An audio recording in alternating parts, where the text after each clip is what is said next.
Te souviens-tu de l'ancien candidat au Parlement européen en Finlande qui a piraté Ursula von der Leyen et a été arrêté pour cela?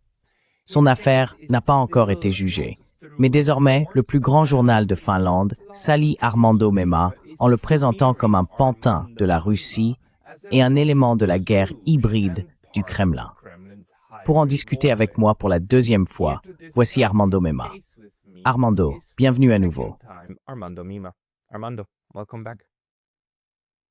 Salut Pascal, merci de m'avoir à nouveau invité sur ta chaîne YouTube. Eh bien, merci de m'avoir informé de ce qui t'arrive, car c'est vraiment la première fois qu'un journal d'une telle envergure s'efforce autant de te discréditer. Peux-tu d'abord nous dire quelle est la situation actuelle? Que t'est-il arrivé dans cet espace médiatique public?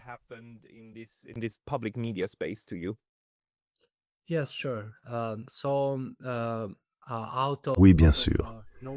Donc, sans prévenir et sans qu'aucun journaliste des plus grands médias du pays en Finlande ne m'ait approché, Yle News a publié un article contenant une accusation très grave à mon égard, affirmant que je fais partie du système de propagande russe.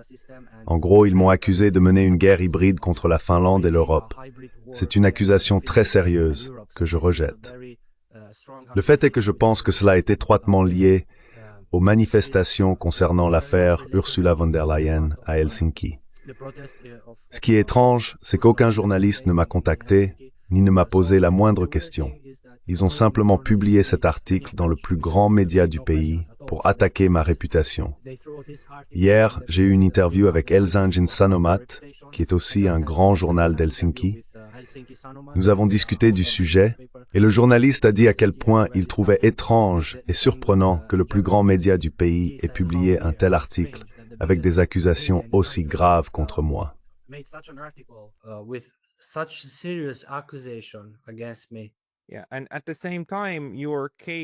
Oui, et en même temps, ton affaire, je veux dire, tu es un peu devenu une sensation sur les réseaux sociaux à cause de cette vidéo où l'on te voit traîner dehors pendant que tu protestais contre Ursula von der Leyen, quand elle a dit que tu devrais être heureux de vivre dans un pays libre, parce qu'en Russie, tu serais arrêté, alors que tu étais littéralement en train d'être arrêté et traîné dehors. Et il y a encore un débat au tribunal pour savoir si tu seras condamné à une amende ou non, ou si tu récupéreras ton argent que tu as déjà payé. Peux-tu me dire un peu si l'article de presse a mentionné cela et expliquer que l'affaire est toujours en cours?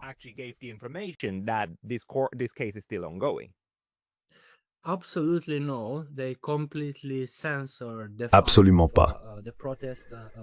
Ils ont complètement censuré le fait de la manifestation et le fait que je proteste contre Ursula von der Leyen. Le problème, c'est qu'ils essayent encore une fois de protéger l'image de la présidente de la Commission européenne, Ursula von der Leyen, par tous les moyens possibles et imaginables. Il est donc clair qu'ils utilisent les médias contre moi et aussi, chaque fois que possible, pour protéger l'image de la présidente européenne et préserver celle de l'Union européenne en tant qu'institution démocratique. Le problème, c'est que c'est très grave, car ils sont maintenant en train de monter des accusations contre moi pour avoir manifesté pacifiquement. C'est une escalade très sérieuse, car tout d'abord, ils n'ont aucune preuve de ce genre. J'ai voulu m'exprimer moi-même, puisque les médias du pays ne m'ont laissé aucun espace, et pourtant, l'incident de l'année dernière n'a toujours pas été entièrement publié dans les médias. Ils l'ont traité comme un sujet brûlant, et comme vous pouvez le constater, il s'agit d'une escalade grave. Passer d'accusations de désobéissance publique à des accusations de guerre hybride.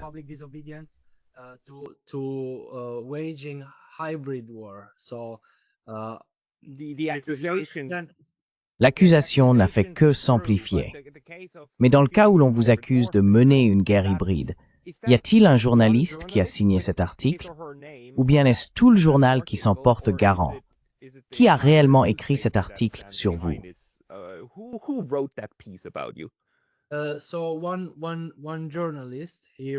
Donc, un journaliste l'a écrit parce qu'ils doivent inclure le nom du reporter. Mais le fait est qu'on voit clairement qu'il s'agit d'un article de l'État profond, car ils ont fait appel à des experts de l'université de Vaasa qui soutiennent également cette idée. Il y a cette femme, une experte de l'université de Vaasa, qui a affirmé que, oh oui, Mema mène une guerre hybride contre l'OTAN et toutes ces absurdités. Cela montre clairement que maintenant, puisque la Finlande fait partie de l'OTAN, il y a un contrôle systématique du récit. Ils doivent faire taire toute voix ayant une opinion différente. Donc, encore une fois, on peut voir qu'il y a une ingérence évidente dans le système démocratique de notre société.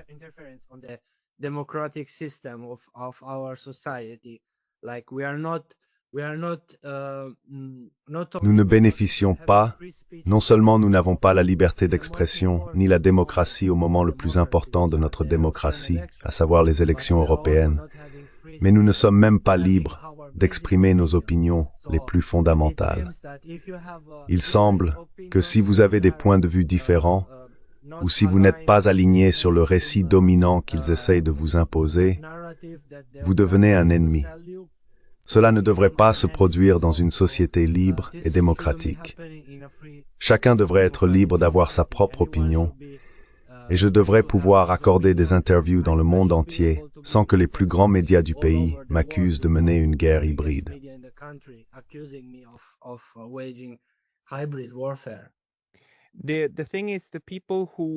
Le fait est que les personnes qui s'opposent à tes opinions, et en grande partie aux miennes, à savoir que nous avons besoin de paix avec la Russie et que cette guerre par procuration doit se terminer au plus vite, ont deux stratégies pour expliquer l'existence de gens comme toi et moi.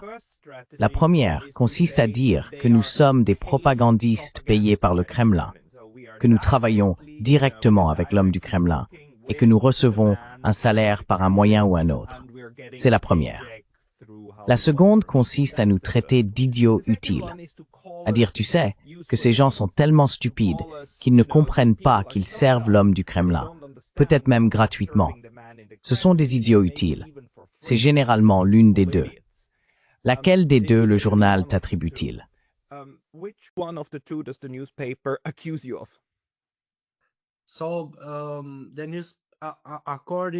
Selon le journal, l'article est le premier à affirmer que je suis directement impliqué avec le gouvernement russe.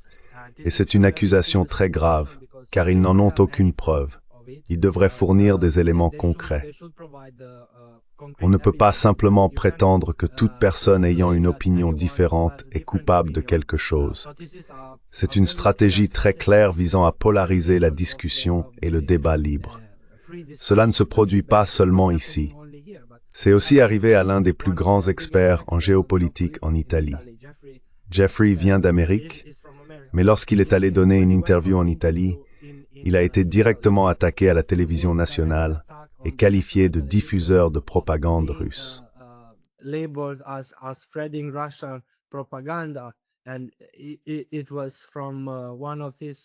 C'était de l'un de ses politiciens moins connus, Carlo Calenda d'Italie. Et si vous y prêtez attention, cela a fait un énorme bruit médiatique. Comment Calenda a accusé Jeffrey Sachs de dire les faits, de dire la vérité historique sur la façon dont le conflit a commencé en Ukraine et sur son opinion à ce sujet. S'ils peuvent faire cela à l'un des grands experts, quelqu'un qui a étudié, travaillé dans des universités et même collaboré avec le gouvernement américain, une personne très respectée, imaginez ce qu'ils peuvent faire à n'importe qui d'autre. Et c'est aussi mon cas. Ils utilisent le même système.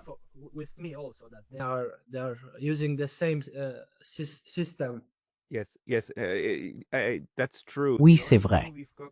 La seule chose dont nous devons nous méfier, c'est du mot « il », car « il » peut désigner un groupe abstrait de personnes qui partagent simplement la même croyance.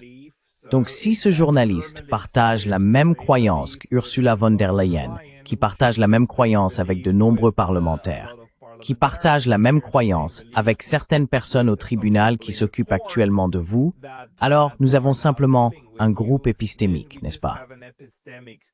Ils coopèrent simplement parce qu'ils ont le même état d'esprit. Mais si il fait réellement référence, comme vous l'avez dit, à l'état profond, dans le sens où il s'agit d'une attaque coordonnée, alors nous sommes à un autre niveau d'escalade sociale, je dirais. Et pour le moment, vous semblez croire qu'il s'agit du second cas, qu'il y a une attaque coordonnée en cours.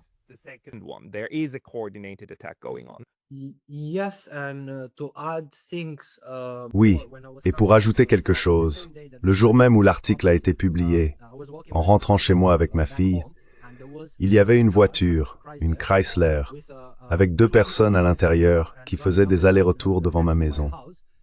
C'était une activité très inhabituelle. Il y avait une inscription à l'arrière de la voiture, quelque chose d'agressif, et cela donnait l'impression d'un message psychologique disant « Nous te surveillons ». C'est arrivé le même jour que la parution de l'article, donc, de mon point de vue, c'était une intimidation évidente. Non seulement ils attaquaient mon image publique, mais ils s'en prenaient aussi à ma vie privée. C'était donc clairement de l'intimidation. Ils essayent par tous les moyens possibles de me faire taire, et ils ne veulent pas que je m'exprime librement, ni que j'ai ma propre opinion. C'est une manière très très mafieuse de faire les choses, vous savez, comme... gangster way of doing things, you know, like. Eh bien, l'intimidation des non-conformistes dans l'Union européenne augmente clairement. Nous avons également un cas en Lettonie où une étudiante lettone qui avait organisé des groupes d'étudiants en ligne est maintenant arrêtée. Et Tatiana, j'ai oublié son nom de famille. Ou est-ce en Estonie? Non, pardon, c'est en Estonie. Donc cela se passe dans les États baltes, où la répression contre les non-conformistes s'intensifie et où, de toute évidence, des moyens judiciaires sont utilisés. La Finlande, qui pendant longtemps a été un pays neutre durant la guerre froide, vous dites que nous voyons également cette augmentation de la pression contre les non-conformistes, que ce soit coordonné ou non. Mais la pression augmente, n'est-ce pas?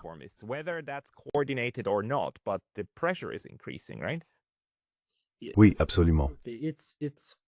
You know, the way how because now Finland it's de facto Parce qu'aujourd'hui, la Finlande est de facto un pays satellite des États-Unis. Il ne reste plus beaucoup de place pour une politique étrangère indépendante. C'est la même chose qu'en Italie. La politique étrangère doit être influencée par la grande puissance. Cela touche donc tous les niveaux de la société. C'est une méthode structurée. On parle souvent de la propagande russe et de celle d'autres pays, mais on ne parle jamais du système de propagande de l'OTAN. Hier encore, un journaliste du Helsingin Sanomat a été très surpris quand je lui ai dit « Savez-vous que nous avons aussi de la propagande de l'OTAN en Europe ?» Et il a répondu « Eh bien, en fait, c'est logique. » Well, actually, it makes sense, you know, I said that we also have an... Vous savez, j'ai dit que nous avons aussi, et c'est très mauvais pour leur liberté, les droits humains et la démocratie, parce que pendant qu'ils essaient de contrôler le récit ici, en déformant les faits historiques pour pouvoir continuer à soutenir la guerre en Ukraine, il y a la majorité du vrai monde là-dehors. Les pays des BRICS, les pays émergents, la Chine, l'Inde, et ainsi de suite. Ils voient l'histoire telle qu'elle est et ils ne font pas partie de la propagande diffusée dans les pays de l'OTAN. Ils peuvent clairement voir nos doubles standards concernant ce qui se passe en Ukraine. Nous pouvons continuer à nous dire que nous avons ces soi-disant valeurs démocratiques, mais regardez ce qui m'arrive, à moi et à d'autres personnes en Europe, qui ont simplement une opinion différente sur certaines questions. Et je n'ai rien dit qui soit un si grand scandale. Said anything that is such a big scandal. I have just said that in my opinion there cannot be Je viens de dire que selon moi il ne peut pas y avoir de solution militaire au conflit en Ukraine. À mon avis, il devrait y avoir une solution diplomatique. L'OTAN s'est étendue vers l'Est et j'ai dit que selon moi l'Ukraine ne devrait pas devenir membre de l'OTAN. Ce sont là les principaux objectifs que l'OTAN poursuit par tous les moyens. Elle n'autorise pas non plus un débat libre à ce sujet. Alors que le reste du monde voit clairement que l'OTAN s'est élargie et ne partage pas notre façon de penser. Il est donc assez absurde qu'une petite minorité de la population mondiale décide de la manière dont le monde doit être, multipolaire ou unipolaire, et de la forme que doit prendre la structure de sécurité mondiale. Nous devons sortir de cet état d'esprit et essayer de collaborer avec le reste du monde. we have to get out from that mindset and try to collaborate with the rest of the world. Je ne pourrais pas être plus d'accord. Mais vous savez, l'un des phénomènes que nous observons actuellement dans l'espace public ou médiatique européen et américain, c'est que nos grands groupes de médias semblent extrêmement contrariés de perdre leur souveraineté d'interprétation, la Deutungshoheit, comme on dit en allemand, c'est-à-dire le pouvoir de dire aux gens comment interpréter ce qui se passe. C'est pour cela que vous et moi sommes accusés de diffuser de la propagande russe, ou mieux encore, des éléments de langage russe. C'est une expression magnifique, parce qu'elle ne dit pas « mensonge russe ». Elle dit simplement « éléments de langage ». Ces éléments peuvent être parfaitement exacts, mais ils ne veulent pas qu'ils se répandent. Alors, êtes-vous accusé d'être effectivement apparu dans les médias russes, surtout sur RT? Oui? Est-ce là le principal péché que vous avez commis, selon ces gens?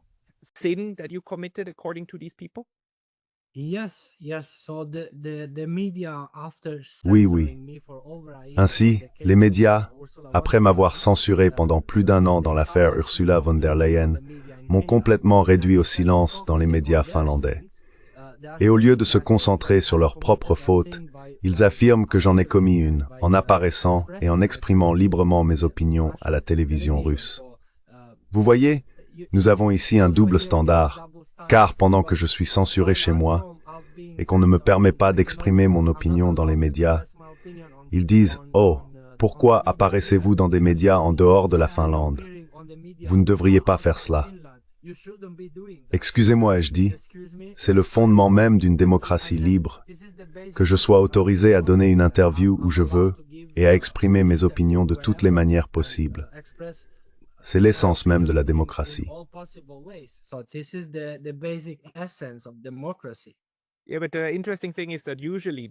Oui, mais ce qui est intéressant, c'est que d'habitude les gens qui attaquent Esten disent quelque chose comme « Oh, idiot utile ». Tu vois, il ne comprend pas que Russia Today l'utilise pour leur propagande. C'est un idiot stupide. Mais dans ton cas, ils vont plus loin, non? Ils disent « Non, non, non. Non seulement tu as un agenda, mais en plus tu te vends. C'est juste un cran en dessous de t'accuser de trahison, non? » Exactement. Pourquoi t'accuse-t-il de liens financiers avec la Russie? L'article donne-t-il la moindre indication?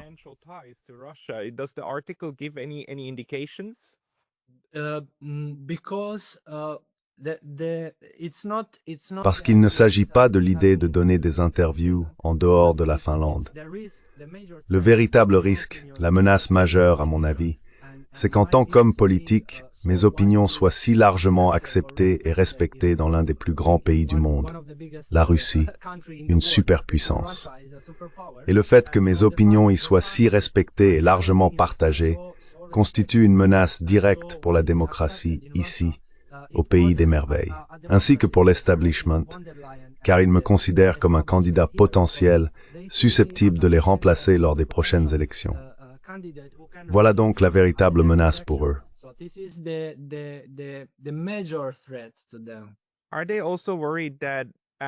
Ont-ils également peur de perdre leur souveraineté d'interprétation? Parce que si l'on regarde l'échelle de l'escalade, d'abord on vous ignore, puis on vous combat, et ensuite vous gagnez. Sur cette échelle, vous êtes maintenant à la 2e marche, n'est-ce pas? Donc, en un sens, est-ce que cela indique qu'en Finlande, ce que vous dites n'est plus aussi extravagant qu'il y a 3 ans?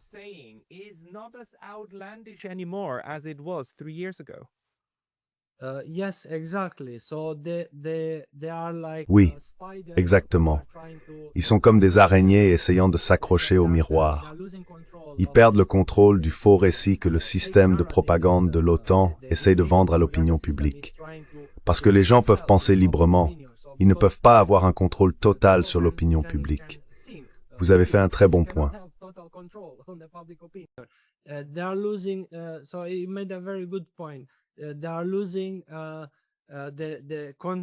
Ils perdent le contrôle du récit, mais c'est inévitable, car les gens ont un esprit libre, une nature libre.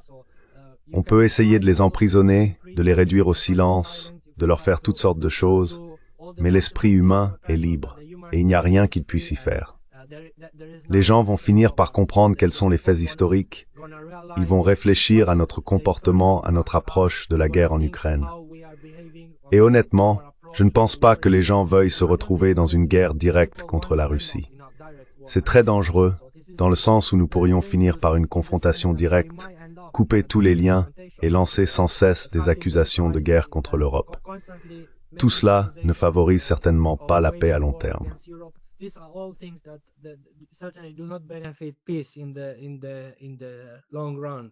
Yeah, absolutely not. But Oui, absolument pas. Mais dans l'ensemble, t'attaquer publiquement dans un grand journal comporte en réalité pas mal de risques pour ces gens-là, à cause de ce qu'on appelle l'effet Streisand. Quand on dénigre quelqu'un ou qu'on essaie de ruiner sa réputation, ça finit souvent par lui donner encore plus de visibilité. Du coup, ton nombre de followers ou de personnes qui te découvrent augmente. Pas seulement ceux qui ne t'aiment pas, mais aussi ceux qui t'apprécient. Est-ce que tu constates une sorte de « quel est le résultat de tout ça ?» Des gens t'ont-ils contacté? Est-ce que cette affaire t'a globalement nui ou est-ce qu'au contraire, elle t'aide à toucher davantage de monde?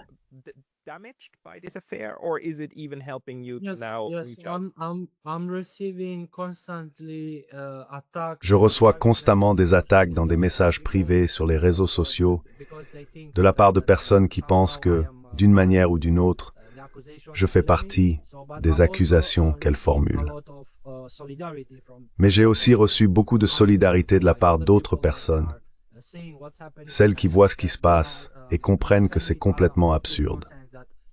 Elles disent « Tu n'as remporté aucun siège au Parlement, ni au Parlement européen. Tu restes une personne ordinaire. » You are still a normal person. So how the biggest media try to... Les plus grands médias essayent donc d'attaquer ma réputation sans me donner la moindre chance de répondre ou de partager mes points de vue.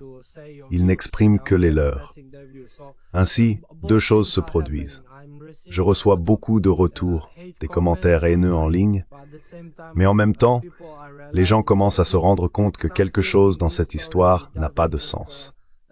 Ils sont intrigués par le fait que d'abord, on m'a pris pour cible pendant la campagne des élections européennes.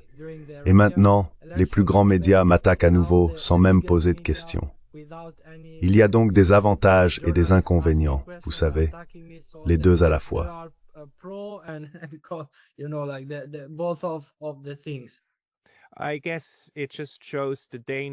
Je suppose que cela montre simplement le danger de ce qui peut arriver à ceux qui osent sortir la tête par la fenêtre, n'est-ce pas, d'une voiture en marche. Parce que oui, c'est vrai. Je veux dire, tu n'as pas de mandat officiel. Donc, quand les gens t'appellent un politicien, tu l'es dans le sens où tu participes au processus politique, mais tu n'occupes en réalité aucune fonction. Penses-tu que ces attaques vont s'intensifier globalement? Et est-ce que tu les vois aussi dirigées contre d'autres personnes?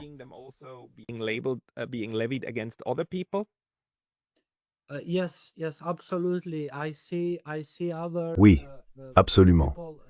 Je vois d'autres personnes en Finlande, des analystes géopolitiques ou des professeurs d'université qui sont constamment attaqués pour avoir exprimé leurs opinions. C'est une attaque systématique contre les intellectuels et contre la liberté d'expression. Ce n'est donc pas seulement moi, ni quiconque essaie d'apporter un changement positif dans la société et de travailler pour la paix, mais aussi les enseignants et les étudiants des universités. Il y a eu un moment pendant les manifestations où des étudiants universitaires manifestaient pour Gaza à Helsinki, et von der Leyen, un micro à la main, leur a dit « Ce sont les amis de Poutine ».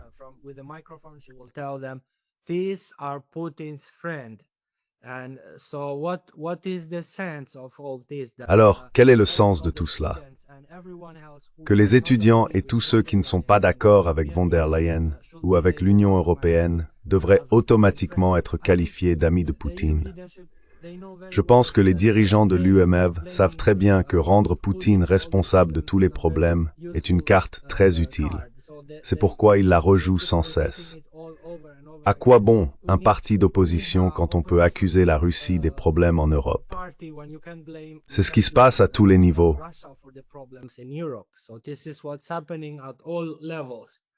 Je veux dire, il faut comprendre que dans l'esprit d'Ursula von der Leyen, un parti d'opposition est un parti qui n'est pas d'accord sur le nombre d'armes à envoyer à l'Ukraine, n'est-ce pas? Quand on a une opposition du type « faut-il envoyer 50 missiles » ou « faut-il en envoyer », c'est ça, leur idée de l'opposition. Si vous allez plus loin que ça, dans leur logique, c'est que vous êtes payé par Poutine. Oui, exactement. Et c'est très dangereux, parce que l'Europe se réarme à une vitesse fulgurante.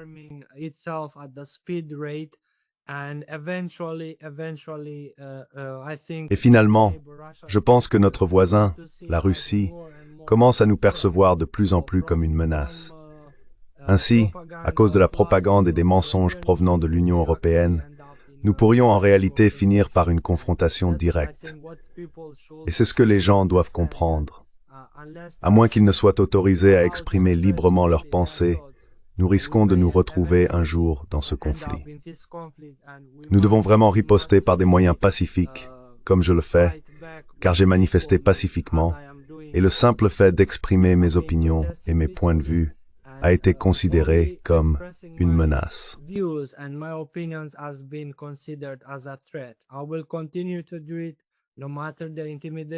Je continuerai à le faire, peu importe l'intimidation.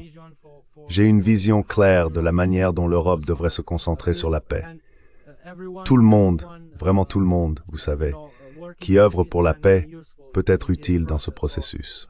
Donc en tant que personne ordinaire, je remets en question le récit et je suis un obstacle pour les va-t-en-guerre qui veulent en garder le contrôle.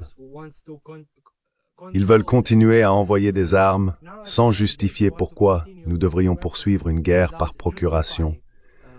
Pourquoi nous devrions continuer à faire monter les tensions dans ce conflit alors que nous pourrions le résoudre par des moyens politiques.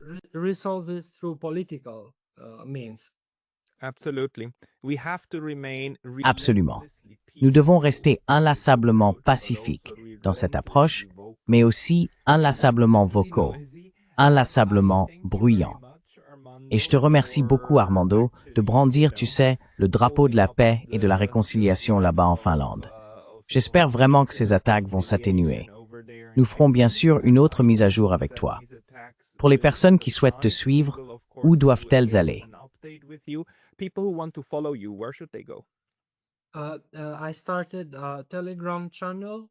J'ai lancé une chaîne Telegram, je peux t'envoyer le lien ensuite. Tu peux aussi me suivre sur YouTube et sur X, l'ancien Twitter. J'ai remarqué que certains de mes posts là-bas commencent à être censurés maintenant. Et une dernière mise à jour. Désolé, la journaliste qui a rapporté mon arrestation pendant les élections européennes a vu son compte Twitter suspendu. C'est Tina Keskimeki qui était venue avec moi au tribunal pour m'interviewer ce jour-là. Son compte Twitter a été suspendu, ce qui ne fait que renforcer l'idée qu'ils essayent de faire taire toute personne impliquée dans mon affaire. C'est complètement fou. Des temps effrayants dans le monde libre. Armando Mema, les liens seront dans la boîte de description ci-dessous. Armando, merci pour ton temps aujourd'hui. Merci. Au revoir. Armando, thank you for your time today. Thank you, bye.